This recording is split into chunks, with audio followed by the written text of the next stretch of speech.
The conference room on the 47th floor of Ashford Global erupted into chaos at 4:15 on a Thursday afternoon in late September. Lily Ashford, 7 years old and dressed in a navy pinafore that cost more than most families spent on groceries in a month, hurled a laptop across the polished mahogany table. The device cartwheeled through the air. We had to read quarterly reports and psychological assessments like shrapnel before slamming into the floor-to-ceiling window that overlooked Midtown Manhattan. The glass held. The child psychologist, Dr. Ellen Morris, credentials from Johns Hopkins, 15 years specializing in pediatric trauma, did not. The woman backed toward the door, clutching her leather briefcase against her chest like a shield. Lily's small face twisted with fury that seemed too large for her frame, too ancient for her age. The words tore out of her throat, raw and accusing. "You don't understand anything." Dr. Morris fumbled for the door handle. Her expensive silk blouse had a coffee stain on the collar from when Lily had knocked the cup over 20 minutes into their session. The seventh specialist in 3 months, the fastest to flee. Victoria Ashford stood motionless by the window, her Armani suit a study in architectural precision, every seam sharp enough to draw blood. Only her eyes betrayed her, exhausted, desperate, failing. The September sun caught the skyline beyond the glass, painting steel towers in amber light that did nothing to warm the space between mother and daughter. When Dr. Morris escaped into the hallway, Victoria whispered to the empty air, "Can no one handle this child?" The question hung unanswered in a room designed for billion-dollar decisions, now littered with the wreckage of one 7-year-old's grief. 3 months, 7 specialists, 0 progress. Victoria's reflection in the window showed a woman who could navigate hostile takeovers and board revolts with surgical precision, yet stood paralyzed before her own daughter's pain. 43 floors below, in the janitor's break room tucked between the loading docks in the building's mechanical heart, Nathan Rivers cradled his daughter against his chest. Sophie, 7 years old with honey brown hair that caught light like her mother's once had, pressed her ear against his sternum as he hummed a lullaby his late wife used to sing. The melody drifted through the ventilation system, soft and warm as candlelight against the building's steel bones. His voice carried up through ductwork and concrete, riding currents of recycled air through spaces the architects never intended for human warmth. Upstairs, in that devastated conference room, Lily Ashford's head lifted. Her tears stopped mid-track down her cheeks. For the first time in the 93 days since her father's plane went down over the Atlantic, something reached through the wall she'd built around her heart. Nathan Rivers' mornings began in a cramped apartment in Astoria, Queens, where the radiator clanged like a prisoner beating bars, and the neighbors argued through walls so thin he knew their grievances better than his own. The alarm pulled him from dreams at 5:30, dreams where Anna still sang and Sophie still had a mother, and his hands created music instead of pushing mops across marble that cost more per square foot than he made in a month. He brewed coffee in a pot older than his daughter, the cheap grounds bitter on his tongue, and stood at the kitchen window watching the city wake.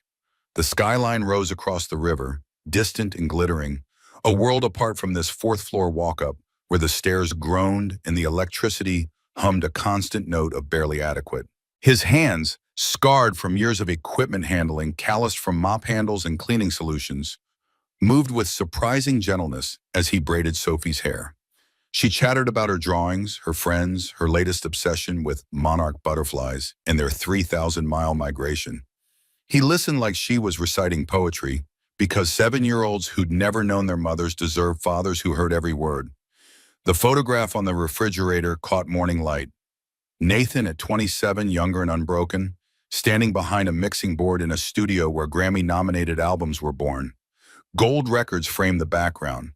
Artists whose names still topped charts leaned over his shoulder, trusting his ear to shape their sound into something platinum. That man was gone. The life he'd built, sound engineer, artist collaborator, the pulse of creation in his fingertips, had died the same day Anna hemorrhaged on a delivery table, choosing their daughter over her own breath.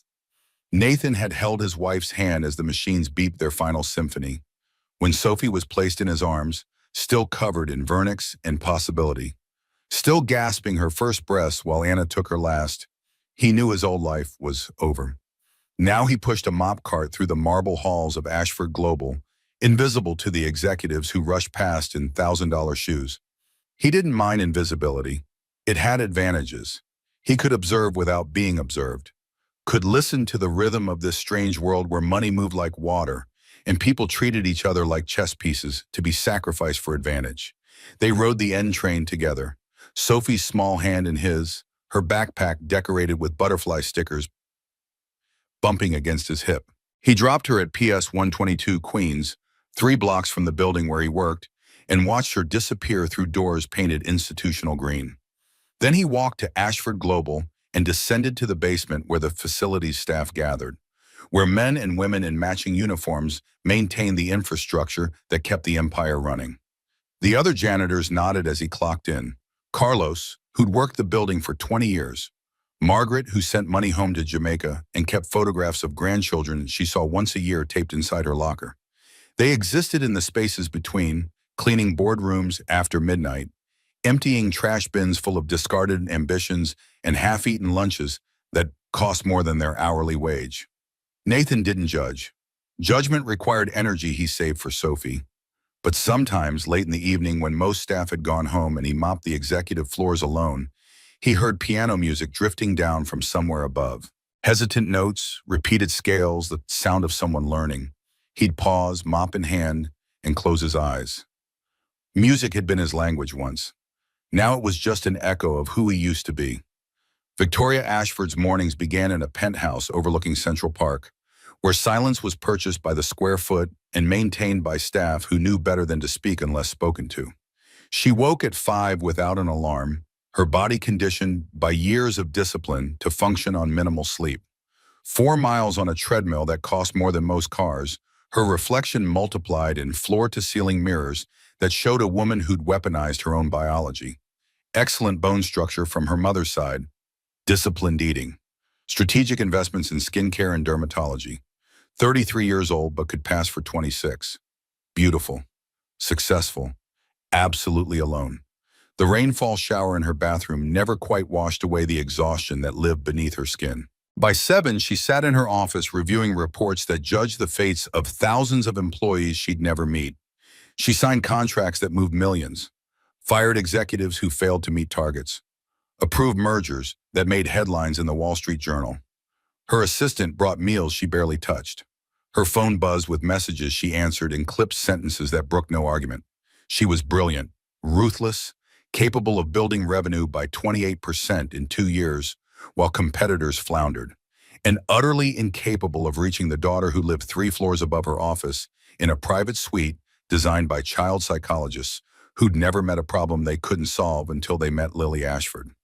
Emily had been Lily once, bright-eyed, curious about everything, the kind of child who asked why clouds floated and whether birds dreamed. That child had vanished the morning Victoria's phone rang with news that James's private jet had experienced catastrophic mechanical failure over the Atlantic. No survivors, no remains recovered, just wreckage scattered across cold water, and a 4-year-old girl who'd watched her mother answer that call, watched her mother's face go white as winter, watched her father leave for London and never return. Lily had stopped speaking after the crash, stopped smiling, stopped trusting that the world was anything but a place where people you loved vanished into smoke and salt water. Victoria had hired the best trauma specialists money could reach, therapists trained in Switzerland, nannies with credentials that read like doctoral dissertations, child psychologists from Johns Hopkins, Yale, the Tavistock Clinic in London. Lily had outlasted them all. She threw tantrums that left rooms destroyed, locked herself in closets for hours, stared at adults with eyes that saw through their practiced compassion to the fear underneath, the fear that this child was broken beyond fixing. The latest specialist had lasted exactly 47 minutes before fleeing.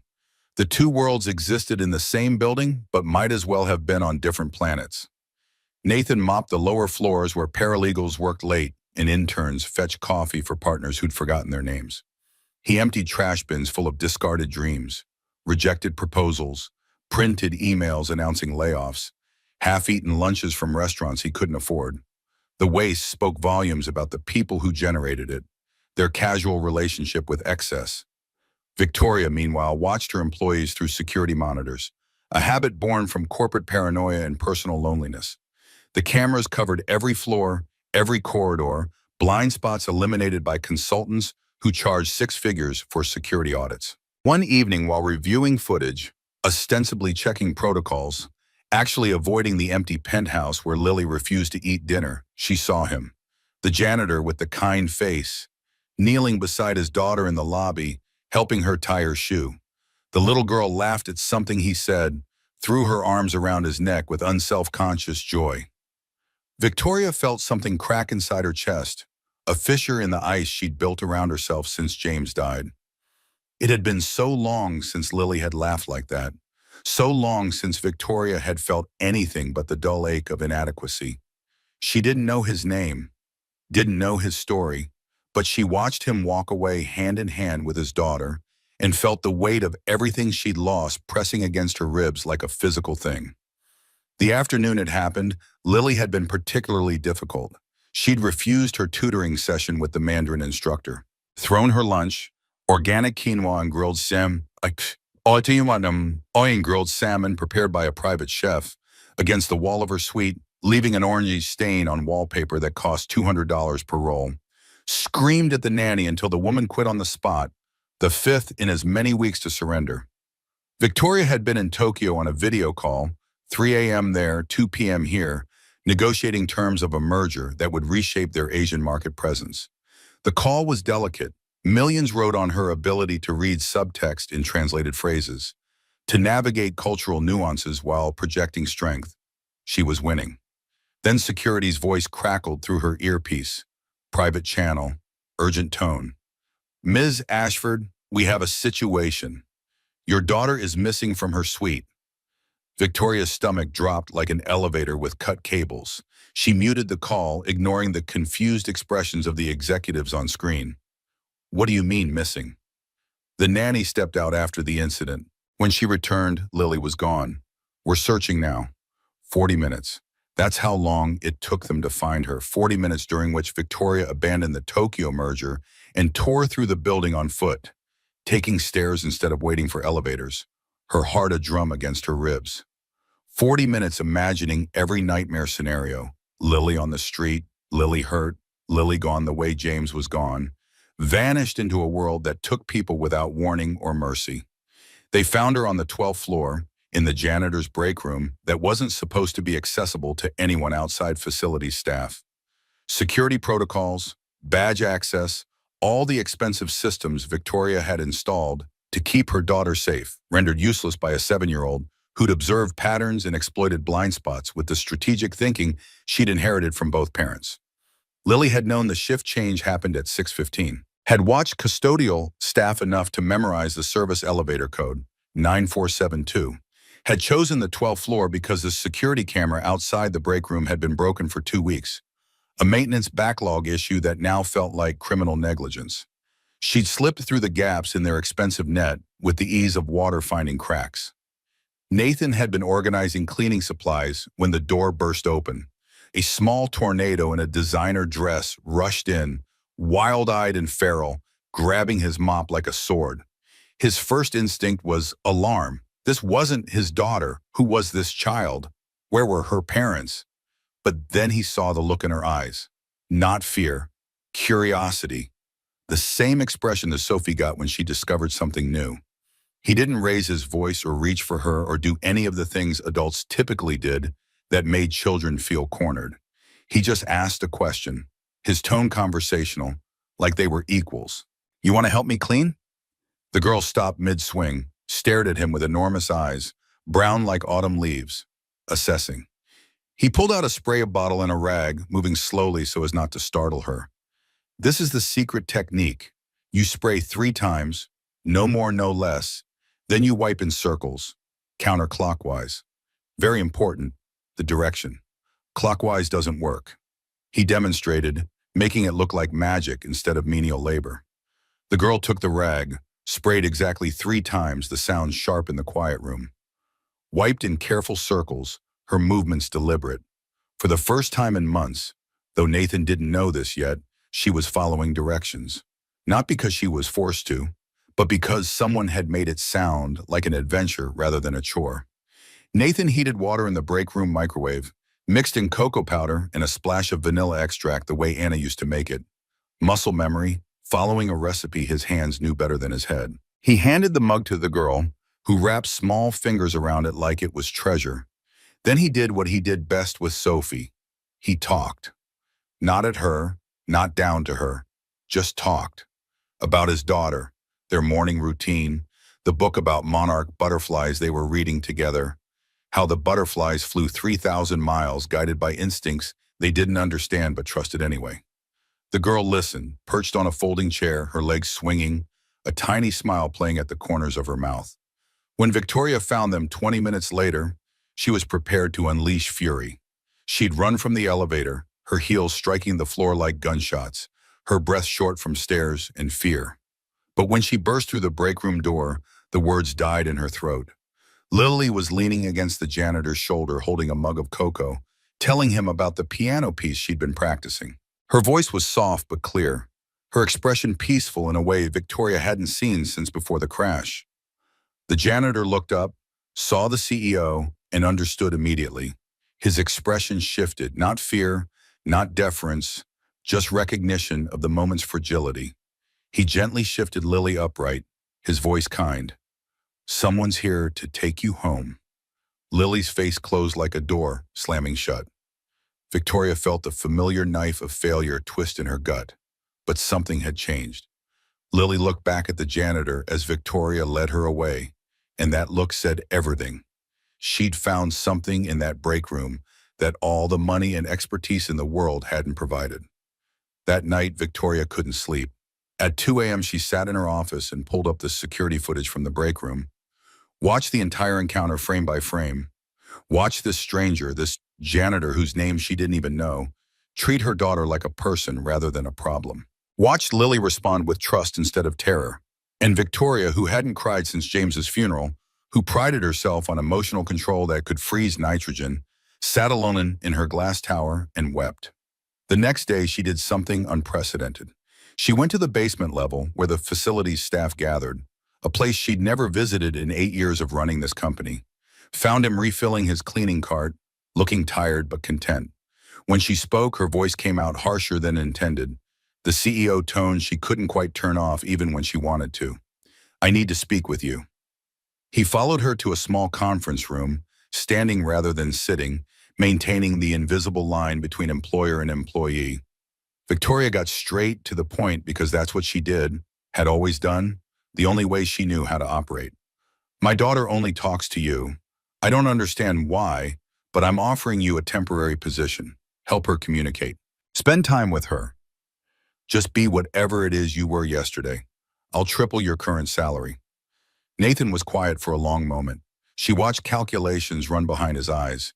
Not greed, something more complex. When he spoke, his voice was steady.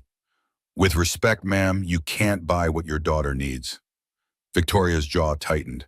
The refusal stung more than it should have. Rejection in a form she wasn't accustomed to receiving. She tried again, the only tool she had. "Name your price." "There is no price." He said it simply, without judgment, but without surrender. "But if you're asking me to spend time with your daughter, I'll do it. Not for money, because no child should feel as alone as she clearly does." The words hit Victoria like a physical blow. Not cruel, he wasn't being cruel. Just honest. Honest in a way people hadn't been with her in years, maybe ever. Everyone wanted something from her. Money, influence, access. This man in a janitor's uniform was refusing what she offered and offering what she couldn't buy. She tried to regain control, to put this on terms she understood. "Then I'll create a formal position, benefits, a contract." He cut her off, polite but firm. "If this is about paperwork and liability, I'm not interested. Either you trust me or you don't." Standoff. Victoria, unused to anyone refusing her authority, her ability to shape the world through sheer force of will and capital. But he was right. This wasn't something she could contract. It required trust, the one currency she'd spent down to nothing since James died. Finally, she nodded. "After your shift ends, 1 hour daily. If Lily's uncomfortable, the arrangement stops. The arrangement caused immediate uproar. Senior executives whispered in elevators, their voices carrying that particular frequency of workplace gossip. HR submitted concerned memos about protocols and liability. Margaret Chen, the HR director, brought a stack of forms that needed signing. Background checks, insurance waivers, documentation to protect the company from lawsuits that might arise from allowing non-qualified personnel access to the CEO's minor child. Richard Cortez, senior vice president and heir apparent who'd been passed over when the board chose Victoria after James's death, made his position clear in a meeting with the CFO. 58 years old, silver-haired, with the kind of smile that never reached his eyes. She's losing it, David. First, the Tokyo delay because she had to handle a family emergency, and now she's hiring the janitor to play therapist. The woman's grief is compromising her judgment. David Park, CFO and Victoria's ally for the past 6 years, shifted uncomfortably. She's still delivering results. Revenue's up. For now, but board members are asking questions. How long before this affects the bottom line? Richard planted seeds carefully, positioning himself as concerned colleague rather than opportunist. But Nathan, mopping the floor outside that conference room, heard every word through the door they'd left ajar. Heard himself reduced to the janitor, his daughter invisible, his life a weapon being sharpened against the woman who'd asked him for help. Victoria overrode them all with the blunt instrument of her authority.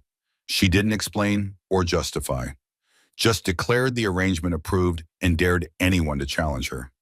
They didn't, but the whispers continued, spreading through the building like mold in darkness. Nathan started coming to Lily's suite after his shift ended. No structured lessons, no therapy techniques from manuals written by people who'd never known real loss. He taught her to water the plants on the terrace, explaining how roots needed both water and air to breathe. Too much of either and they'd drown. He showed her how to organize her books by color, chaos into rainbow order, the satisfaction of visible progress. He brought his guitar, hadn't played it in 7 years, the case gathering dust in his apartment closet because music reminded him too much of Anna in studio sessions where they had fallen in love between takes. But for Lily, he made an exception, taught her simple chords, her small fingers struggling to press the strings, his larger hands guiding hers until she found the notes. And he listened. When Lily talked about her father, haltingly at first, then in rushing sentences, Nathan didn't offer platitudes about heaven or time healing wounds. He just nodded, understanding in his silence. Missing someone never really stops, but it can become softer, like a stone in your pocket. You always know it's there, but it doesn't cut anymore. Lily understood that in a way the therapist's careful explanations had never reached. The grief didn't go away. She just learned to carry it differently.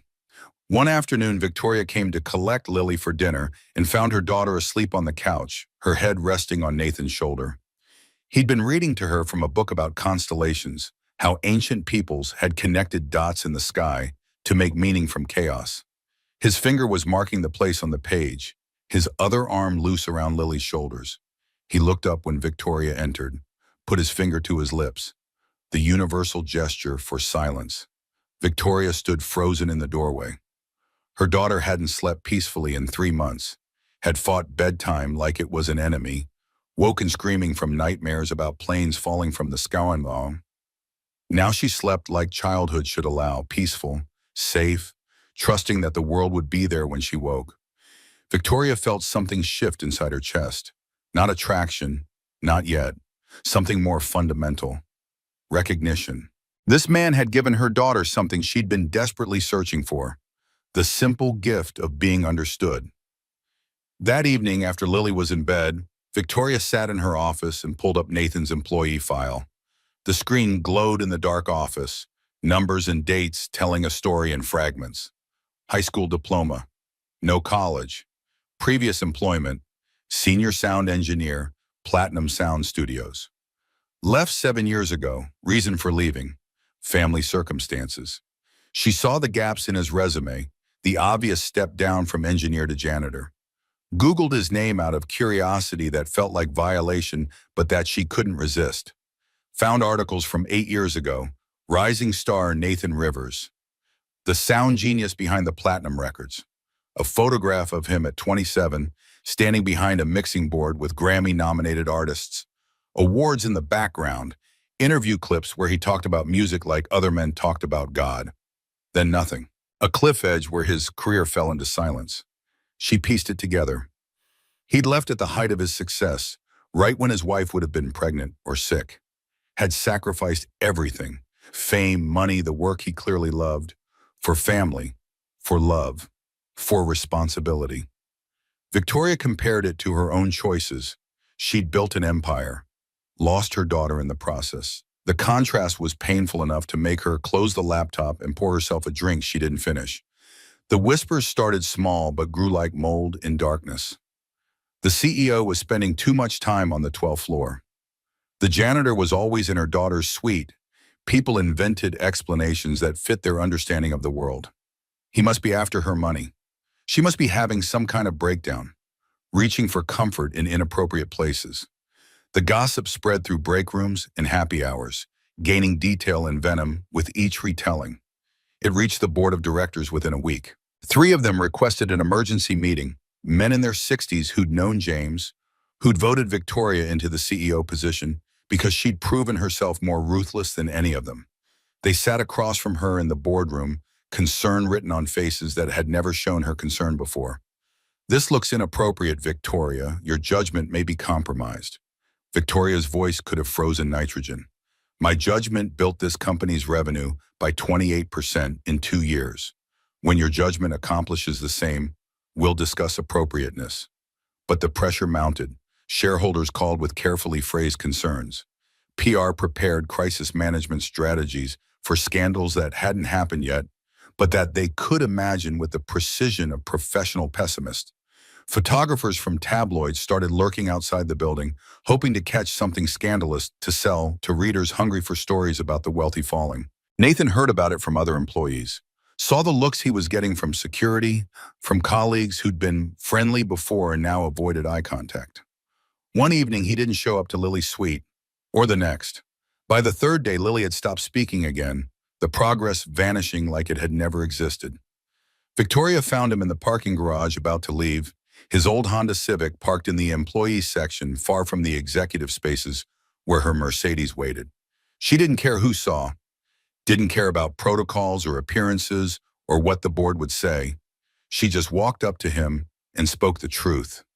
"You're leaving because of the rumors. I'm leaving because staying hurts your reputation. And maybe your daughter deserves better than a father figure who causes her mother problems." Victoria stepped closer. The parking garage smelled like oil and exhaust, fluorescent lights humming overhead, the sounds of the city muffled by concrete. "You did what dozens of trained professionals couldn't do. You reached my daughter. Don't you dare walk away because some bitter people can't understand that." Her voice cracked on the last word. Nathan looked at her and saw past the designer clothes and the authority to the desperate mother underneath, the woman who'd built walls so high she'd trapped herself inside them.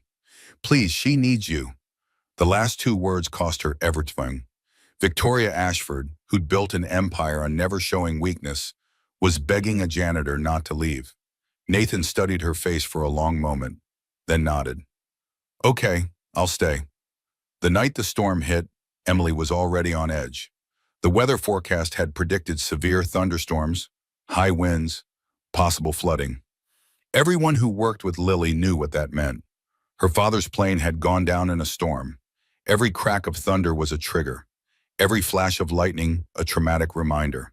Victoria canceled her evening meetings and stayed in the penthouse with Lily, watching her daughter curl into herself as the sky darkened. The first thunderclap sent Lily into a full panic attack, her small body rigid with terror, hands clawing at her own arms like she could tear the fear out through skin. Victoria tried to hold her, but Lily fought like a trapped animal, screaming, "The plane is falling! Daddy, the plane!" The on-call psychiatrist was 30 minutes away in traffic. Victoria tried techniques the therapist had taught. Count to 10, breathe deeply, ground yourself in the present, but nothing worked. Lily couldn't hear her, couldn't see her, was lost in a memory of the moment her world ended, reliving it with the vividness of trauma that never faded. Then Nathan appeared in the doorway, soaked from rain, still in his work clothes. He'd been leaving when the storm started, Had known what it would do to Lily and run back. Didn't ask permission. Just sat on the floor next to her and started counting. 1, 2, 3, 4. His voice was steady as stone, rhythmic as a heartbeat. Lily's eyes found his through her panic, desperate for an anchor. Breathe in for 4 counts, Lily. Listen to my voice. 1, 2, 3, 4. He matched his breathing to the counts, exaggerating the inhales and exhales so she could see his chest rise and fall. Slowly, impossibly, Lily's breathing began to match his rhythm. He started humming the lullaby from that first day, Anna's song, the melody carrying them both through the storm. Victoria knelt beside them, tears streaming down her face, and placed her hand over Lily's. The 3 of them stayed there on the floor as the storm raged outside. Nathan's voice steady as a lighthouse. Lily's panic gradually subsiding. Victoria's walls finally crumbling. When Lily finally fell asleep, exhausted and hollowed out, Nathan carried her to bed. Victoria followed, watching him tuck her daughter in with practiced gentleness, born from 7 years of solo parenting. In the doorway of Lily's room, Victoria whispered, "How did you know to do that?" "My wife used to have panic attacks during the difficult pregnancy. I learned." He paused, choosing words carefully. "Fear is just energy with nowhere to go. You have to give it a path." Victoria looked at him, really looked at him for the first time. Not as an employee, not as a convenient solution to her problem, but as a person who understood pain and chose kindness anyway. The conversation happened late that night, after Lily was deeply asleep and the storm had passed, leaving the city washed clean and glittering. Victoria poured 2 glasses of whiskey, expensive stuff she usually saved for closing deals, and handed one to Nathan. They sat in her office, the city spread below them like scattered diamonds, 2 people who'd become accidental allies. "My husband was on a business trip to London. Private jet. They said it was mechanical failure." Victoria stared into her glass, the amber liquid catching lamplight. "I've read the reports 100 times trying to find someone to blame. There was no one. Just bad luck and worse weather." She took a long sip, the whiskey burning down her throat. "James was the dreamer. I was the operator. He'd have these wild ideas about charity initiatives and sustainable investing, and I'd figure out how to make them profitable. We were a good team." Her voice dropped. "And then one morning I got a call. Suddenly I was alone with a 4-year-old who watched her father leave and never saw him come back. Lily used to be so bright, curious about everything. After the crash, it was like someone turned off a light inside her, and I didn't know how to turn it back on." She met Nathan's eyes across the space between them. "I'm good at business, at strategy, at making hard decisions, but I couldn't save my own daughter from her grief." Nathan was quiet for a long time. When he spoke, his voice carried the weight of the old pain that had been worn smooth by years. "My wife was a singer, Anna. She had this voice that could make you cry even when she was singing about grocery lists. We met at a studio session. I was mixing her demo. She sang a song she'd written about hope, and I fell in love right there behind the soundboard." He smiled at the memory, something genuine breaking through the exhaustion. "When she got pregnant, we were terrified and thrilled, but her blood pressure kept spiking. The doctors said bed rest, said it would be fine." The smile faded. "It wasn't fine. She hemorrhaged during delivery. They had to choose her or the baby. She made the choice before they could ask me. Left a note with the nurse. 'Save our daughter. Her name is Sophie. Tell her I'm in every song she'll ever hear.'" His hands tightened around the glass. "For the first year I was just surviving. Bottles and diapers and this screaming infant who needed so much. I had nothing left to give. Hated the world. Hated Anna for leaving me. Hated myself for being angry at her." He looked up, meeting Victoria's eyes. "But Sophie kept growing, kept changing. One day she smiled at me, really smiled, and I understood. Anna's last gift wasn't just our daughter. It was the choice to keep loving even when it hurts." Victoria's tears fell openly now, salt tracks down carefully made-up cheeks. "I don't know how to do that. I shut down after James died. Threw myself into work because numbers don't leave you. Markets don't crash in planes. I thought I was protecting Lily by being strong, but I was just hiding. You're not hiding anymore. Nathan's voice was gentle. You're here. You asked for help. That's not weakness. That's love. The words hung between them, profound in their simplicity. Victoria realized she hadn't talked about James, really talked, not the sanitized version she gave journalists, since the funeral. This janitor with kind eyes and calloused hands had given her something she didn't know she needed: permission to be human again. The silence stretched, comfortable and uncomfortable at once. Outside, the city glittered.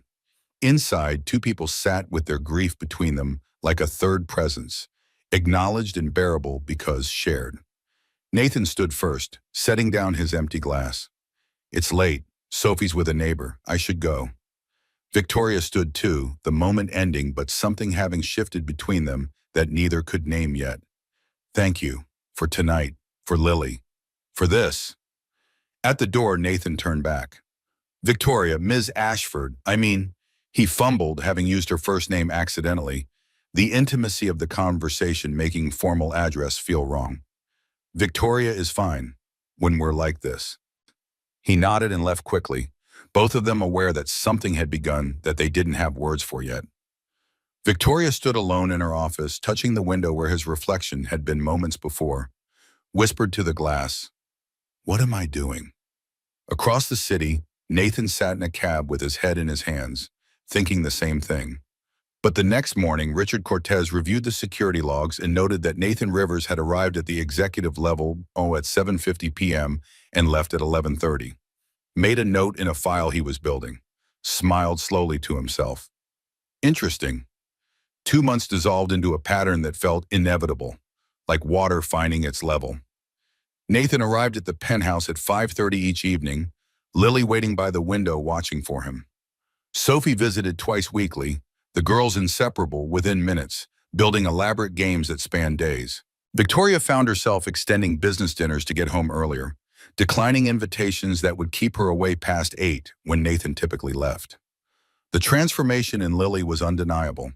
Full sentences became paragraphs. Laughter returned, tentative at first, then genuine. Piano practice shifted from obligation to joy. But Victoria noticed other changes too. The way she watched Nathan's hands demonstrate guitar chords, how her breath caught when he smiled, the hyper-awareness of his presence that had nothing to do with gratitude. Nathan still worked his janitor shift, 6 a.m. to 3 p.m., arriving at the penthouse exhausted but never showing it to Lily. Victoria had offered 3 times to create a formal position with benefits, eliminate the pretense of him mopping floors he was overqualified to clean. Each time he refused. I'm not going to be a kept man. I work for my living.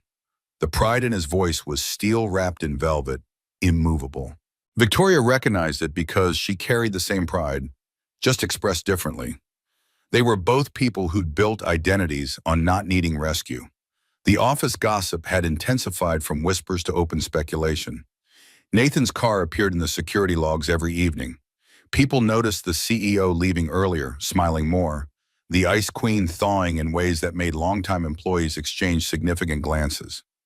Margaret from HR submitted another memo about documentation and proper procedures. Richard Cortez collected evidence like a prosecutor building a case. Victoria ignored them all with the blunt force of her authority, but the pressure built like steam in a sealed container. She couldn't sleep one December night, her mind refusing to quiet. At 2 a.m., she opened her laptop and typed Nathan's name into Google, telling herself it was due diligence, knowing it was something else. The search results hit her like cold water. YouTube video from 8 years ago. Nathan at a Grammy Awards after-party, standing with artists whose albums went platinum. Articles from industry magazines, the sound genius behind the hits. Interview clips where young Nathan talked about music with the passion other people reserve for religion. His hands moved as he spoke, shaping sound in the air, explaining how he captured the space between notes where emotion lived. She found their engagement announcement. Nathan Rivers and Anna Chen, her face luminous with joy. Wedding photos on a blog that hadn't been updated in 7 years. Intimate ceremony, both in jeans, guitar and microphone as centerpieces. The last professional mention, Platinum Sound Studios parts ways with Nathan Rivers. No explanation, just silence where a career had been. Victoria pieced together what the gaps meant. He'd walked away from Grammy nominations and six-figure contracts right when Anna would have gotten sick, sacrificed everything at the moment most people were reaching their peak. She thought about her own choices, the clients she'd prioritized over Lily's bedtime, the deals closed while missing school events, the empire built on absences. The comparison cut deep enough to draw blood. The next evening when Nathan arrived, Victoria couldn't contain herself. "Why didn't you tell me?" Nathan set down the guitar case, wariness entering his expression. "Tell you what? That you were famous, that you gave up a Grammy-level career." His face went carefully blank, the kind of blank that meant fury held under tight control. Did you investigate me?" "I Googled you. Public information." "No." His voice was quiet but hard as diamond. "You dug into my life. This is exactly what I was afraid of." "Afraid of what?" "Being treated like a charity case, like you need to fix me along with your daughter." "I don't need saving, Ms. Ashford." The formal address stung more than the anger. Victoria's own temper rose to meet his. "I was trying to understand you. You know everything about me, my husband, my failures as a mother. I know nothing about you except what you choose to share. That's called boundaries. You don't get to buy access to my past because you're curious." "I wasn't buying anything." "God, is that what you think of me? That I commodify everything?" Nathan's jaw worked, honesty fighting with restraint. "Don't you? You tried to triple my salary first day, tried to create a position for me. You solve problems with money because that's the only tool you trust." The accuracy of it landed like a punch. Victoria struck back on instinct. "And you solve them with judgment. You walk around here thinking you are morally superior because you're poor and I'm rich. You decided I was a bad mother before you even knew me." The words hung between them, both breathing hard, both recognizing they'd hit truths that couldn't be unsaid. Nathan's voice dropped, losing its edge. "You're right. I did judge you. I saw the suits and the money and assumed you didn't care about Lily. I was wrong." Victoria felt her anger deflate, leaving exhaustion in its wake. "And I do try to control things with money. It's what I'm good at. How I feel less helpless. I'm sorry I invaded your privacy." The silence stretched. Nathan moved to the window, looking out at the city lights. "I left the industry because Anna needed me. After she died, I couldn't. Music was ours. Playing it felt like moving on without her. Like betrayal. But you played for Lily. Because Lily needed it more than my grief needed protecting." Victoria crossed the room slowly, standing beside him at the window. Their reflections ghosted in the glass, two people trying to bridge a gap wider than money or class. "I envy you, the choice you made. I've spent Lily's whole life choosing work over her, telling myself I was building her future. But really I was avoiding being present in her present." "You're present now, that counts."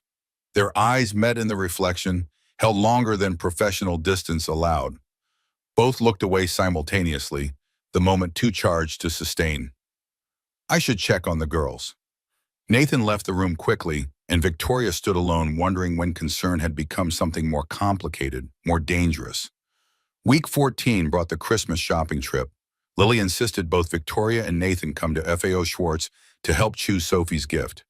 The first time the three of them ventured into public together beyond the building's controlled environment. The toy store glittered with seasonal excess, children's voices echoing off high ceilings. Lily pulled them both through aisles, chattering about what Sophie might like. Nathan and Victoria followed, maintaining careful distance that felt more obvious than touching would have. At the stuffed animal section, Lily pointed to a plush monarch butterfly. Nathan and Victoria reached for it simultaneously, their hands colliding, fingers overlapping for 3 seconds too long. The sales clerk smiled at them. "Your daughter has wonderful taste." Neither corrected the assumption. In the silence after, the lie of omission felt heavier than truth. Victoria bought the toy despite Nathan's protest, watching his pride war with practicality. Outside, over hot chocolate at a cafe while the girls sat at another table giggling, Nathan's frustration surfaced. "I'm not comfortable with this. You buying things, us pretending to be..." He stopped, unable to finish the sentence. "Pretending to be what? A family, or something?" Victoria's chest tightened around words she couldn't say. Would it be so terrible if we were? Nathan looked at her with something raw and unguarded in his expression. Yes, because I'm a janitor and you're a billionaire, and when this ends, Lily and Sophie lose each other. I won't let Sophie be hurt because I couldn't keep perspective. What makes you so sure it would end? Because fairy tales aren't real, Victoria. The use of her first name softened the cynicism, made it sound like regret instead of dismissal. Week 15 brought Michelle Torres, the new executive assistant, 28, efficient, beautiful in the way that made heads turn. She brought Nathan coffee one evening when she saw him arriving, touching his arm while she laughed too loud at his polite responses. Victoria watched from her office, irrational jealousy burning in her chest like acid. Later, she snapped at Michelle over a minor scheduling issue, her voice cold enough to frost glass. Your job is assisting me, not socializing with visitors. Michelle looked confused and wounded.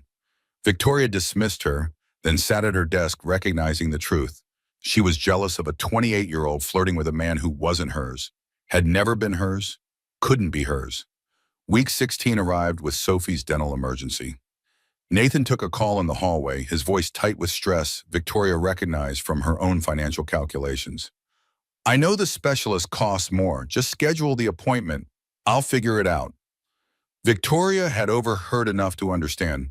Later, when Nathan returned, she tried to help. I couldn't help hearing. Let me help with Sophie's dental work. Call it a bonus or, no, absolutely not. The refusal was sharp enough to cut. Nathan, this is your daughter's health, which makes it my responsibility, not yours. I've been handling Sophie's life for 7 years without rescue. This isn't about pride, it is about pride. It's all I have left. Please don't take that too. He walked away before she could argue further.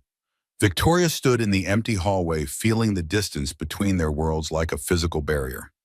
Later, she donated anonymously to a charity providing pediatric dental care, ensured Sophie qualified for their program. When Nathan told her days later that Sophie's treatment was covered, Victoria smiled and said nothing, a small kindness she could offer without wounding his pride. The New Year's Eve Gala was Ashford Global's annual tradition, started by James to raise funds for arts education in public schools. Victoria attended because it was expected, wearing a silver gown that cost more than Nathan made in 6 months. Lily begged to perform, had been practicing a piano piece for weeks. Victoria agreed without knowing Nathan would be involved. Sophie had visited Nathan the week before with a request impossible to refuse. Daddy, Lily needs you for her performance. Please come back. He'd been staying distant after their argument about money, protecting them both from complications he saw forming. But Sophie's earnestness broke through his defenses. Your mom, Victoria, she's been through enough because of me. But you love her, and she loves you. I heard her tell Aunt Sharon on the phone. Nathan's heart stopped. Sophie wasn't supposed to have heard that conversation, Victoria's voice raw and honest in a way she never was at work. Lily needs you, Daddy, and I think Ms. Victoria does too. One last time, he told himself, for Lily. Then he'd step back if that's what Victoria needed. The concert hall at Lincoln Center glittered with Manhattan's elite, the same people who'd whispered about scandal while writing checks for charity. Victoria moved through the crowd with practiced grace, her smile never reaching her eyes. Richard Cortez watched from across the room with a date young enough to be his daughter, his expression predatory. The children's showcase began, young musicians displaying the fruits of the programs Ashford Global funded. Victoria was preparing to leave when the announcement came. Next, Lily Ashford, age 7, performing an original composition. Victoria's head snapped up. Lily hadn't told her she was performing, hadn't mentioned original composition. Her daughter walked to the piano, terrified but determined, and spoke into the microphone. This is called Where Love Still Lives. My friend's daddy taught me. It was his wife's favorite song. Victoria's breath caught. Anna's song, the one Nathan had hummed that first day in the break room. Lily's fingers touched the keys, the melody simple and haunting, clearly the work of someone who'd written from grief, transformed into hope. She made mistakes, hesitated, fear visible in the set of her small shoulders. Then guitar joined from backstage, the chords supporting and strengthening. Nathan walked out with the instrument Anna had loved, offering Lily what he'd offered Victoria, presence without demands, support without control. The audience gasped, recognizing the scandal made flesh, but Nathan's eyes found only Lily. Under his steady presence, she grew confident, found her rhythm. The music swelled with a beauty that transcended technique, the raw honesty of a child processing loss through art. Victoria's tears fell unchecked as Nathan shared the most precious piece of his grief to help her daughter heal. When the last note faded, silence held for one perfect moment before applause erupted. Victoria was already moving, walking down the aisle toward the stage while society watched. She didn't care about protocol or appearances or what the board would say tomorrow. Lily ran to her arms. Nathan stood with his guitar, expression unguarded for the first time, showing everything he'd held back. "Don't go." The microphone caught her words, broadcast them to the entire room. Nathan's jaw tightened. "Victoria, don't leave us. I don't care what people think. I don't care about the company or my reputation or any of it. You taught me how to be human again. Lily needs you." Her voice broke on the admission of her own need, the words she couldn't quite say in front of hundreds of witnesses. Nathan set down the guitar, crossed to her, aware of every eye watching, every phone recording. "Are you sure? Once this moment is public, there's no taking it back. The scandal gets worse. The pressure increases." Victoria cut him off. "I'm resigning in 6 months. Already decided. I'm starting James's foundation. Real this time. For kids who lost parents. Life's too short to spend in boardrooms when I could be making real difference." Nathan stared at her, this woman who'd just thrown away everything she'd built and felt his own walls crumbling. "I choose this, I choose us, if you'll have me." But Nathan pulled back physically, putting space between them even as something in his chest cracked open. "Now I leave before this gets worse. Lily needs a stable mother more than she needs me complicating your life." He walked off the stage, leaving Victoria alone as midnight approached and the year turned over. She stood frozen, the applause dying, aware she'd just declared herself publicly and been rejected in front of everyone who mattered. Lily clung to her legs. Sophie ran from backstage to join them, two little girls trying to hold together what adults were breaking. Victoria lifted her daughter, feeling the weight of her choice, and left through the side exit while cameras flashed, and Richard Cortez smiled like a man who'd just won a war he'd been fighting in shadows. Nathan didn't come to the penthouse the next evening, or the one after. He texted Victoria a message that felt like goodbye wrapped in kindness. "Need time. Still here for Lily if she needs me. But stepping back from daily visits." Lily asked for him every day, her confusion bleeding into regression. Not as severe as before Nathan, but the light had dimmed. Victoria respected his space while dying inside, knowing she'd pushed too hard, too fast, too publicly. 10 days later, the photograph appeared. A tabloid had captured them at the gala. Nathan and Victoria on the dance floor, faces inches apart, his hand at her waist, her eyes closed like a woman in prayer. The caption dripped innuendo. "Grieving widow finds comfort in building janitor's arms." The story was fabrication built on fragments of truth. Anonymous sources claimed the affair had been ongoing for months, that Lily was being used as cover, that employees had reported inappropriate conduct. The photograph went viral, shared across social media with commentary ranging from romantic to vicious. Victoria's phone exploded with calls from board members, investors, PR consultants preparing for damage control. The company's stock dipped 3% on speculation about her stability. Major news outlets picked up the story, giving it legitimacy through repetition. Nathan became a target, reporters showing up at his apartment building, photographers following him to Sophie's school, colleagues who'd ignored him suddenly having opinions about his character and intentions. The worst came from within Ashford Global. Richard Cortez called an emergency board meeting, his presentation surgical in its precision. Charts showing Victoria's distraction, the Tokyo merger delay, missed quarterly reviews, decisions made without proper consultation. He never mentioned Nathan by name, just painted a picture of a CEO whose personal grief was compromising professional judgment. "I'm suggesting we lighten her load, take over some responsibilities." temporarily, for the good of the company and for Victoria herself. 3 board members sided with him immediately. The CFO, David Park, wavered under pressure. The vote was scheduled for the following week. Nathan made his decision in a parking lot in Queens, sitting in his car after dropping Sophie at his sister Sharon's farm upstate. He couldn't let Victoria lose everything because of him. Couldn't watch her daughter regress, his daughter harassed, both their lives destroyed by a connection that society refused to allow. He wrote a letter to Lily explaining that some people were scared of things they didn't understand, that she was stronger than she knew, that sometimes the bravest thing was letting go. Then he drove to Victoria's office at midnight when he knew she'd still be there, working because work was how she handled pain.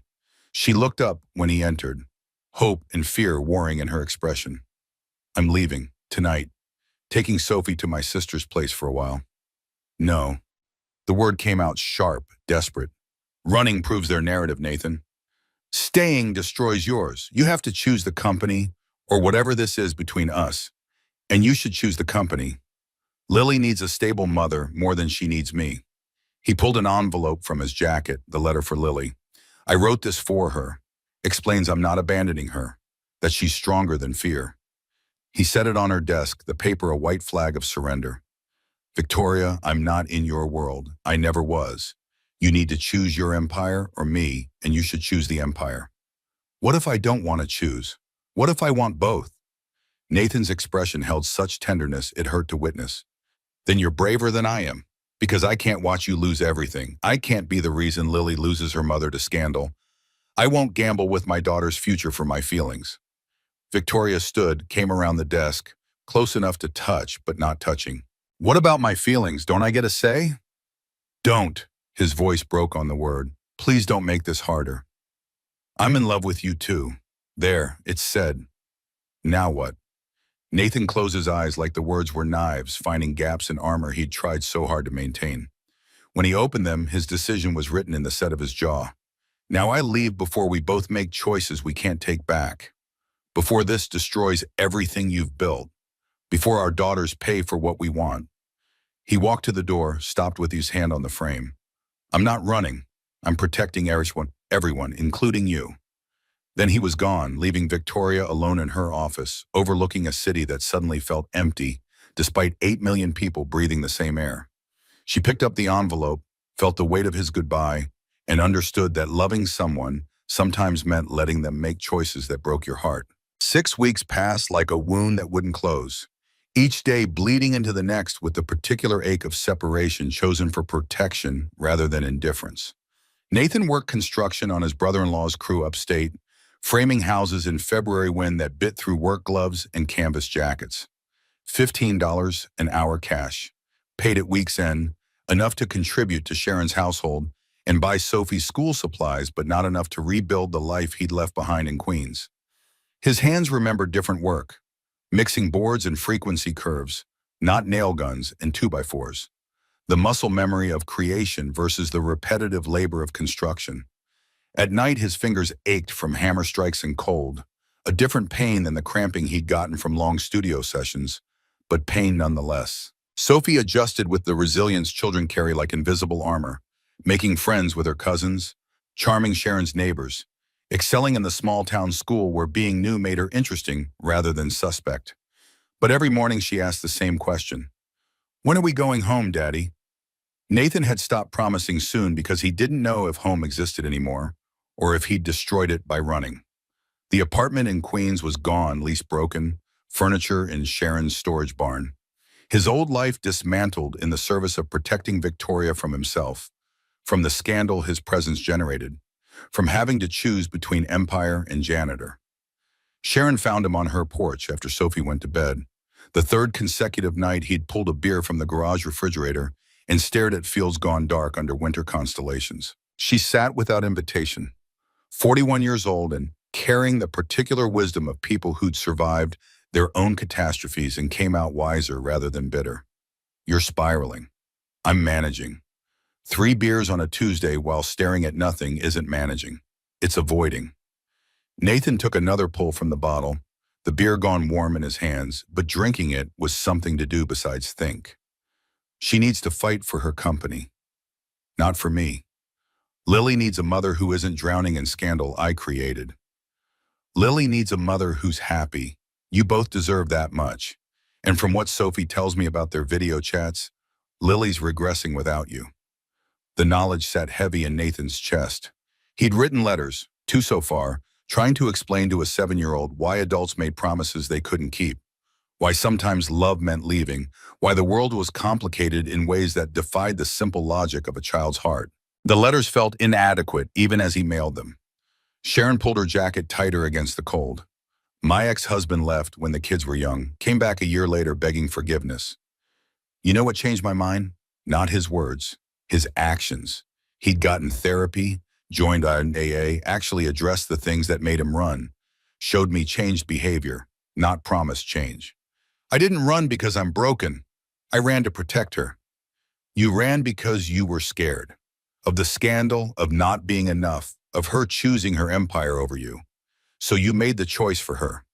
Took away her agency in the name of protection. The accuracy of it stung worse than the cold. Nathan stared at distant lights from neighboring farms, processing truth he'd been avoiding. What if I go back and she's moved on? Built walls I can't get through? Then at least you tried. But Nathan, from what Sophie says, Victoria's not moving on. She's fighting. For the company, for Lily, for the foundation she's planning.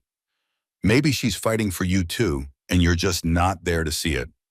Nathan finished his beer in silence, Sharon's words settling into the space where certainty used to live. The letter arrived on a Tuesday, delivered through Victoria's assistant with the careful formality of someone trying not to intrude. Lily read it sitting cross-legged on her bedroom floor, the paper creased from multiple foldings, ink slightly smeared where Nathan's hand had dragged across words before they dried. She read it once, then twice, then carried it to Victoria's home office where her mother reviewed depositions for the shareholder lawsuit that opportunistic attorneys had filed, sensing blood and water. Victoria looked up from legal documents dense with accusations and saw her daughter holding that envelope like it contained the secrets of the universe. Why did Mr. Rivers leave? Victoria removed her reading glasses, buying time to formulate an answer that was true without being crushing. Because people were saying cruel things. He thought leaving would make my life easier. But he promised he'd stay. He told me he wasn't going anywhere. The betrayal in Lily's voice cut deep. Victoria had no defense that wouldn't compound the wound, so she tried a different truth. Sometimes adults make promises intending to keep them, then circumstances change in ways they didn't anticipate. It doesn't mean the promise was a lie. Lily's expression hardened with an anger Victoria recognized from mirrors, from board meetings where someone tried to manipulate her with careful language. That's what grown-ups say when they mean they change their mind. He changed his mind about us. The simplicity of that accusation landed like a stone. Victoria pulled Lily into her lap, this 7-year-old who'd learned too young that the world took people without warning and that promises were fragile things easily broken by fear. He left because staying made my life complicated. People were saying terrible things about both of us. He thought leaving would protect us from scandal. That's stupid. We're supposed to protect each other. That's what families do. Out of the mouths of children came the wisdom adults spent years forgetting through compromise and calculation. Victoria held her daughter closer, breathing in the shampoo-clean smell of her hair, feeling the weight of every choice that had led them here. You're right, it is stupid, and I'm going to fix it. The words felt like a promise and a commitment and a declaration of war against fear all at once. The board meeting was scheduled for Valentine's Day, an irony that escaped no one in the room. 7 members arranged themselves around the mahogany table that had witnessed countless decisions affecting billions in capital and thousands of lives. Richard Cortez had spent 6 weeks building his coalition, 5 votes secured through a combination of genuine concern and calculated opportunism. Victoria arrived 15 minutes early, wearing her sharpest navy suit, Armani, $8,000, armor for a battle where appearance mattered as much as substance. She'd spent the previous night rehearsing not the defense her lawyers prepared, but something rawer, more honest, the kind of truth that couldn't be rehearsed. Richard presented first, his slides professionally designed by consultants who charge 5 figures for PowerPoint decks. Charts showing Victoria's distraction and quarters following James's death. metrics dipping during periods when she'd prioritize family crises over quarterly reviews.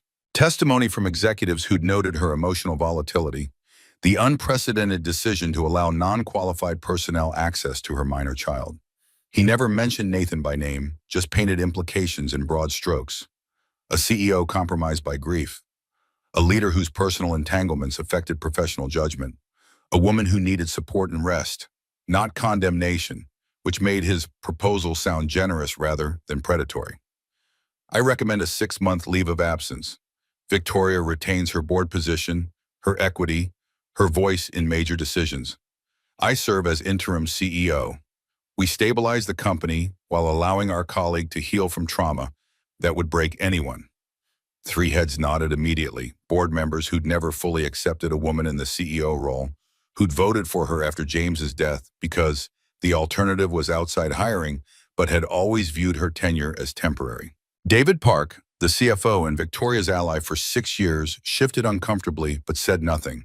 His silence was its own betrayal.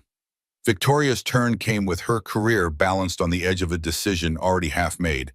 She stood without notes, abandoning the prepared defense her attorneys had crafted over billable hours, speaking instead from the place Nathan had taught her to access. I've led this company through my husband's death, a pandemic that shut down global markets, 2 corrections that wiped out competitors, revenues up 28% under my tenure, customer retention 94%, highest in our sector, employee satisfaction at record levels despite industry-wide turnover. She met each board member's eyes in turn, holding their gaze until they looked away. Richard presents metrics showing distraction. I present metrics showing results. You want to remove me, not because I've failed this company, but because of whom I spent time with. Not performance failures, not fiduciary breaches, personal judgment about my private relationships. Her voice dropped into the register she used when negotiations reached their final stage. If this board votes based on my personal life rather than professional merit, you're not protecting the company. You're protecting outdated ideas about class and propriety that have nothing to do with our bottom line or shareholder value. Richard interjected smoothly, his tone conciliatory but his words sharp. No one questions your past performance, Victoria. We question your current capacity given ongoing personal stress that's become public scandal. The tabloid coverage, the social media commentary, the shareholder lawsuit, these aren't theoretical concerns. They're affecting our stock price and client relationships. The Texas investment firm that dropped us did so because the lead partner is Richard's golf buddy and saw an opportunity to curry favor. The stock dip recovered within a week. The lawsuit is frivolous ambulance chasing that our attorneys will dismiss on summary judgment. Victoria pulled out her phone, projected her screen onto the boardroom display without asking permission. Emails from clients expressing support, internal surveys showing employee morale unchanged, contracts signed in the past month totaling $120 million in new revenue. I've continued performing at the highest level while managing personal challenges. That's not weakness. That's exactly the resilience this company needs in leadership. The vote proceeded with parliamentary efficiency designed to disguise brutality. 4-3. Victoria retained her position by a margin thin as razor wire. But victory came with conditions that felt like defeat. Monthly board reviews instead of quarterly. Ethics Oversight Committee, with veto power over certain decisions. Mandatory disclosure of any personal relationships that might affect judgment. She'd won the battle and lost autonomy, kept her title while having her authority neutered by men who couldn't forgive her for being human while female, for needing help while powerful, for loving someone their prejudices said she shouldn't. Richard smiled graciously in defeat, already calculating his next move. David Park couldn't meet her eyes when the meeting adjourned.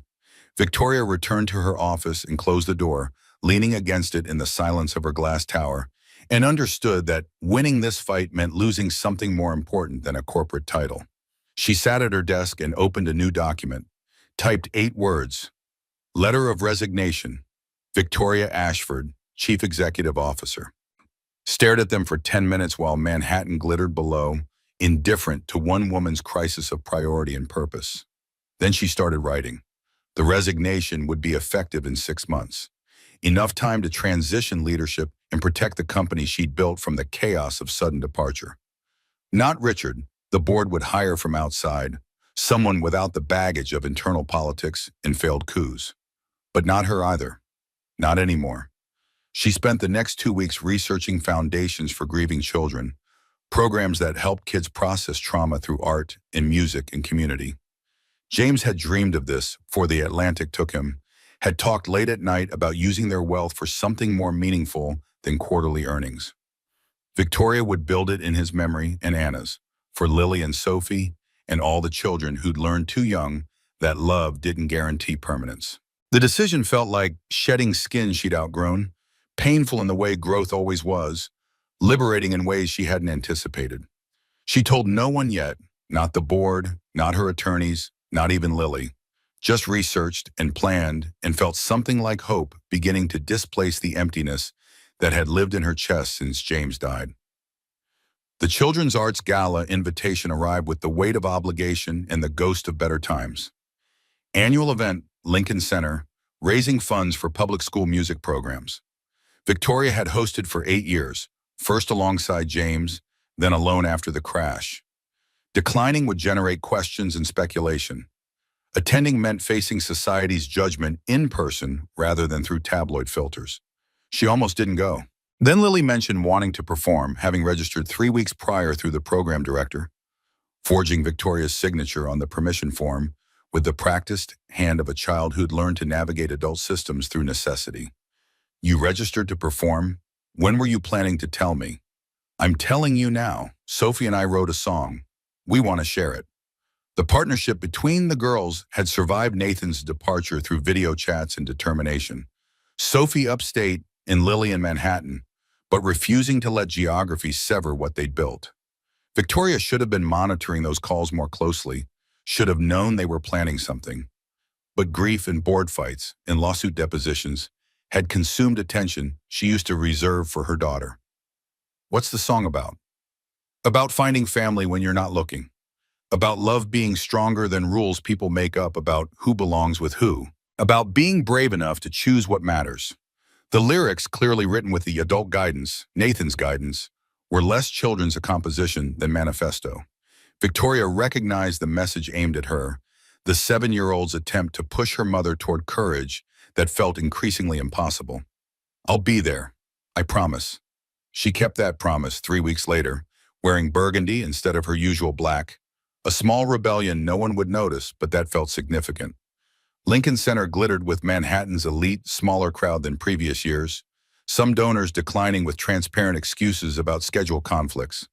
The price of scandal measured in empty seats and withdrawn checks. Richard Cortez attended with a date young enough to make Victoria wonder if he'd learned nothing from observing her destruction, or perhaps had learned exactly the wrong lessons. He watched her with the particular satisfaction of someone who'd won without having to fire the final shot, content to let scandal do his work while maintaining plausible deniability. The children's showcase began with a violin prodigy from the Bronx, followed by a jazz ensemble from Harlem, who played with the unself-conscious joy that money couldn't teach. Victoria prepared to leave after fulfilling her hosting obligations, her presence documented by photographers who'd capture her attendance without scandal for the first time in months. Then the program director approached, concern creasing her professionally pleasant expression. Ms. Ashford, your daughter is our closing performer. I assumed you knew.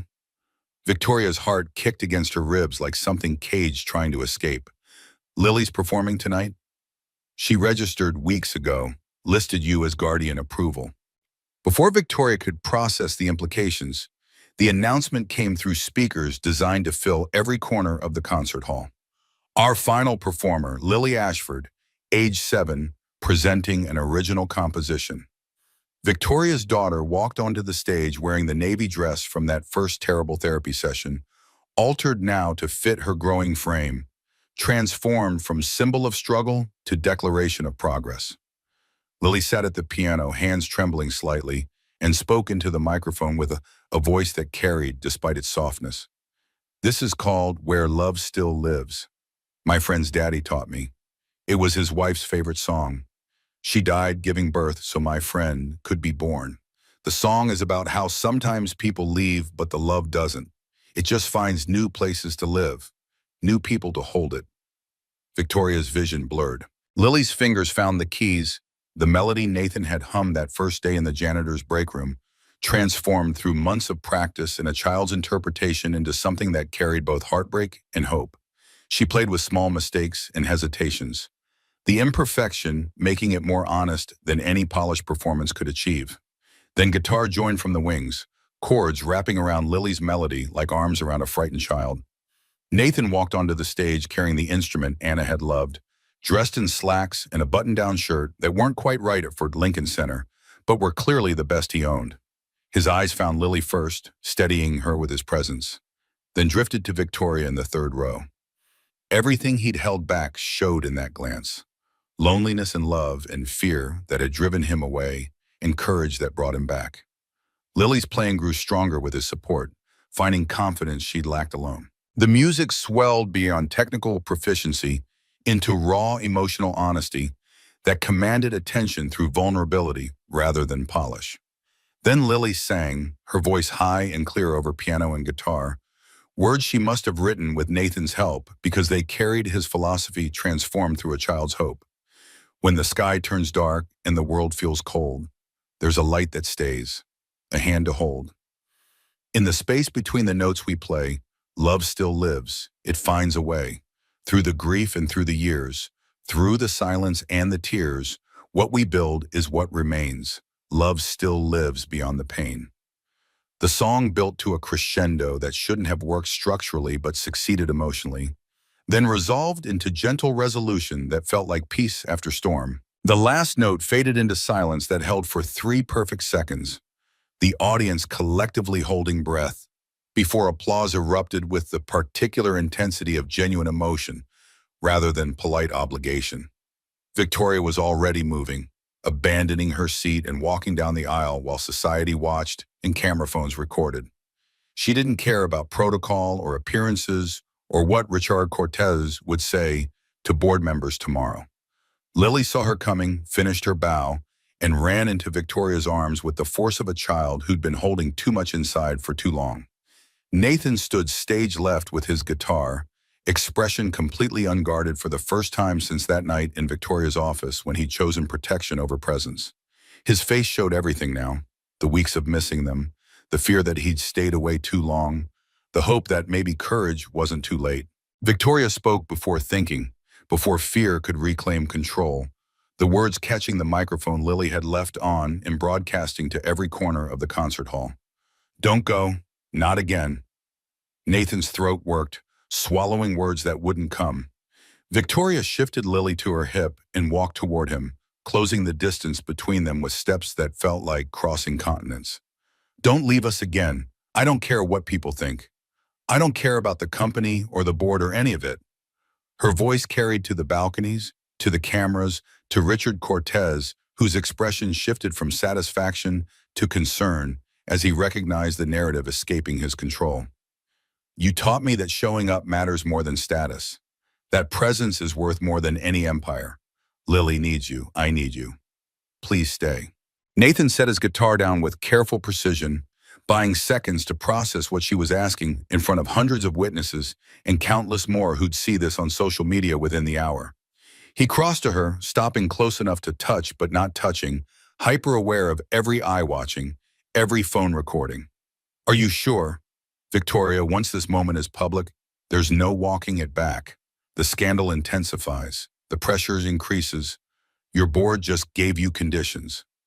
She cut him off with truth she'd been rehearsing in empty offices and sleepless nights. "I'm resigning. 6 months, already drafted the letter. I'm starting James's foundation for real this time. For kids who lost parents too young. Lily inspired it. You inspired it. And I'm done choosing empire over family."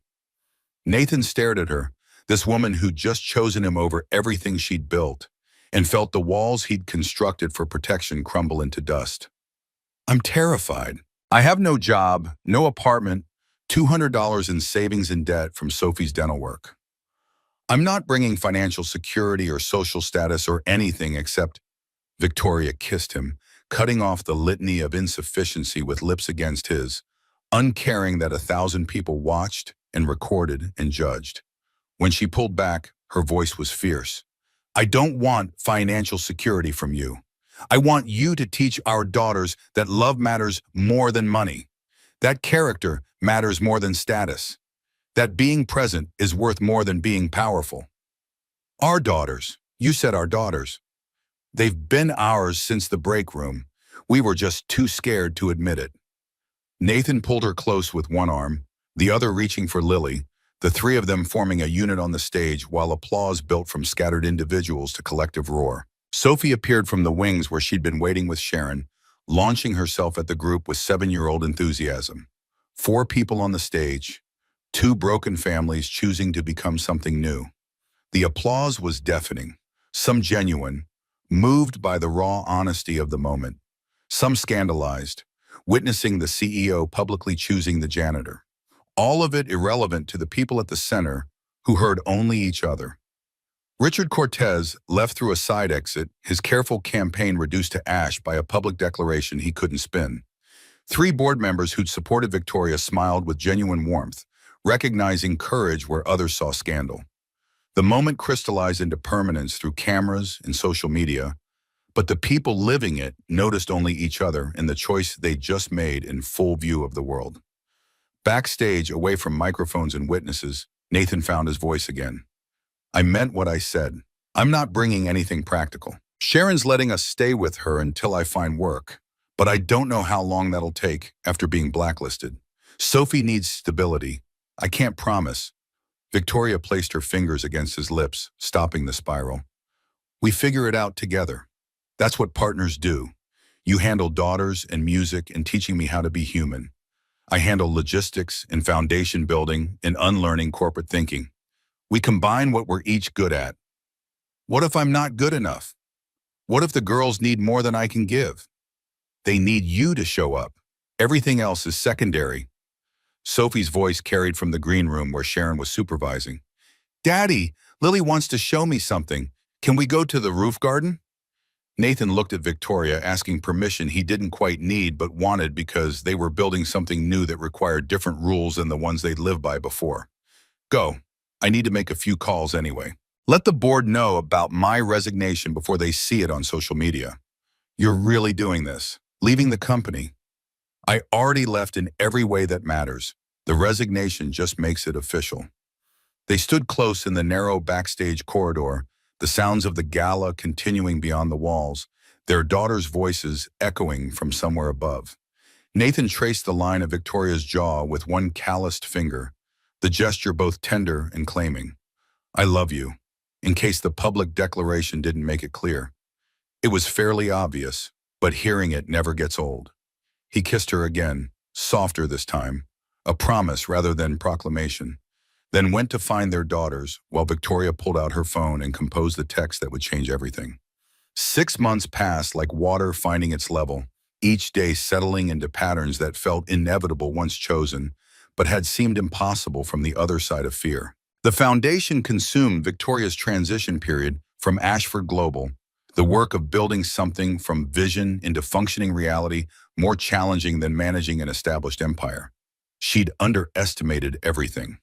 The complexity of nonprofit regulations and grant applications, the difficulty of hiring staff who believed in mission over salary, the skepticism from donors who wondered if this was vanity project from a failed CEO or genuine commitment. The first 3 months brought more rejection than success, more doubt than confidence, more nights when Victoria questioned whether walking away from corporate power had been courage or foolishness. Nathan worked construction through spring while interviewing for positions he was overqualified for, but that no one would hire him for because scandal clung like smoke. The blacklist was real and comprehensive, industry whispers spreading faster than corrections. He contributed what he could financially, his pride chafing against Victoria's practical insistence that they pool resources, that marriage meant sharing burdens, not tracking who owed what. They married in April at City Hall, paperwork and promises witnessed by Sophie and Lily and Sharon, who cried happy tears. No registry, no reception, just dinner at a Brooklyn restaurant where the pasta was homemade and the staff didn't care about social position or tabloid history. Small because intimate mattered more than impressive. Meaningful because chosen rather than performed for benefit of others. The foundation finally found its footing in month 5 when a New York Times feature writer did a deep dive on their programming, interviewing families whose children had been helped, documenting outcomes with the kind of rigor that separated legitimate nonprofits from tax shelters. The article ran front page of the Metro section, accompanied by photographs of Nathan teaching guitar to a boy who'd lost his mother and Victoria meeting with school administrators about program expansion. Funding followed credibility. Grants from established foundations who valued evidence over reputation, individual donors who'd been waiting to see if commitment survived initial enthusiasm. By month 6, they employed 12 people and served 80 children across 2 boroughs. Small measured against New York's needs, but significant to the families they touched. The official opening came on an August morning that smelled like late summer and possibility. The building was a brownstone in Park Slope, purchased and renovated with Victoria's capital and Nathan's labor, transformed from vacant property into spaces designed for healing. Art therapy rooms with north-facing light, music studio equipped with recording technology, Nathan had specified down to cable length and acoustic treatment, counseling offices staffed by therapists who'd survived their own losses and understood that grief was a country with no map. Victoria arrived at 7 because old habits died hard, wearing jeans and a foundation t-shirt instead of Armani, her hair pulled back in a ponytail, makeup minimal. She looked younger than her corporate photos, less polished, infinitely more real. Nathan was already in the music studio running sound checks, his expertise finally employed in service of something that mattered rather than just paid bills. The first children arrived at 9, shy and skeptical, accompanied by parents who carried the particular exhaustion of people managing their own grief while trying to support their children's. Marcus, 8 years old, whose mother had died of cancer 6 months prior and who hadn't spoken more than necessary since. Elena, 9, whose father had been killed in a construction accident and who carried rage she didn't know how to express except through destruction. Nathan gathered them in the music room, 6 kids ranging from 7 to 11, losses ranging from sudden to prolonged, but uniformly devastating. He didn't start with technique or theory, just sat with his guitar and asked a question. What does missing someone feel like? Not in words, in sounds. If your grief was music, what would it sound like? The children stared at him like he'd asked them to explain astrophysics. Marcus shook his head. That's stupid. Feelings aren't sounds. Aren't they? What sound does anger make? Elena answered immediately, her voice sharp. Loud, like drums. Good. And sadness? Quiet, like rain. Exactly. So if you miss someone, what's the sound? They thought about it, these children who'd been told to express feelings in words they didn't have, now given permission to express them in music that didn't require vocabulary. Empty, like when a song ends and there's silence before the next one starts. Nathan nodded, fingers finding chords that created space rather than filled it, notes with gaps between them that let silence speak. That's the space we're going to learn to hold, not fill, not fix, just hold, and see what grows there. Victoria watched from the doorway, this man who'd been dismissed as just a janitor teaching children what hundreds of hours of therapy hadn't reached. Her phone buzzed with a text from a major donor interested in funding expansion to the Bronx. She silenced it, choosing presence over productivity in a reversal of every instinct she'd honed across years of corporate climbing. Lily and Sophie arrived after school, bursting through the door with the particular energy of 7-year-olds who'd been confined to desks all day and needed to move. They'd performed their song at the foundation's launch fundraiser the previous week, raising $60,000 from donors who'd come skeptical and left convinced. Now they wanted to teach the other kids, to share what they'd learned and about transforming brave into something that could be held and carried rather than something that held and carried them. Can we show Marcus and Elena our song? Nathan looked to Victoria, who nodded. The girls sat at the piano, Lily playing, Sophie singing, and performed Where Love Still Lives for an audience of grieving children who recognized themselves in every word. When they finished, Marcus's eyes were wet, but his face had lost some of its hardness. Can I learn that? You can learn to make your own version, the melody that fits your missing. And so the teaching began. Nathan guiding small fingers to chords, Victoria working with parents on resources and support, the foundation becoming what they'd envisioned. A place where grief was met with presence rather than platitudes, where children learned they weren't alone in their loss, where healing happened through community rather than isolation. As afternoon dissolved into evening and families departed with promises to return, Victoria found Nathan in the music room putting away instruments.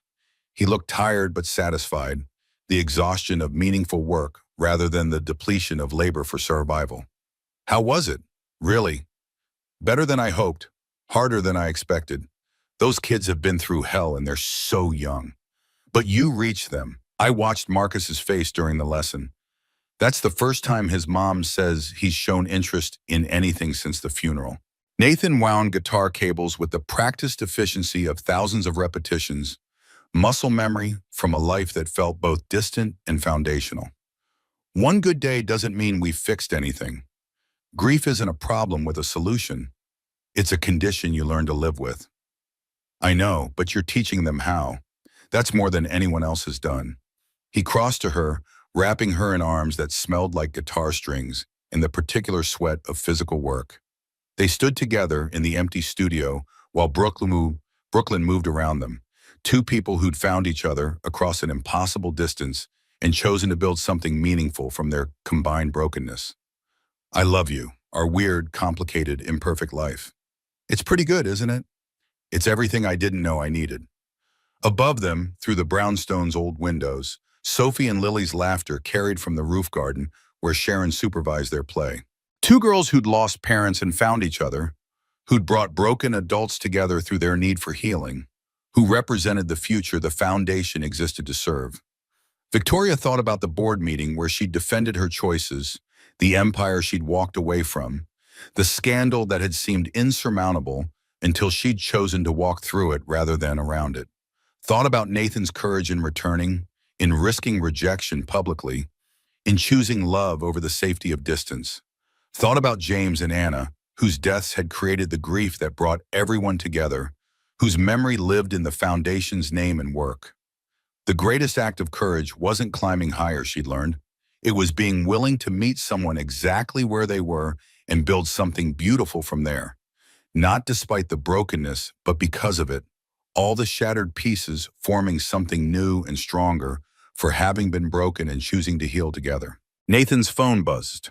Text from a music school asking if he'd be interested in teaching evening classes. His reputation slowly rebuilding through word of mouth from families whose children he'd helped. Victoria's phone showed an email from a journalist requesting an interview about the Foundation's innovative approach. Both notifications representing progress, opportunity, the slow accumulation of credibility earned through consistent showing up. But they ignored the phones, choosing instead to stand together in the studio's fading light, holding each other while their daughters played above, and the foundation they'd built prepared to serve children who needed exactly what they'd found: community in grief, hope in presence, and the revolutionary understanding that love survived loss by transforming rather than ending, by finding new vessels to hold it, new hearts willing to risk breaking in service of connection. Outside, Brooklyn prepared for evening. Inside, family built from fragments prepared for tomorrow. And somewhere in the space between what was lost and what was found, love still lived, finding its way forward, one choice, one day, one child at a time.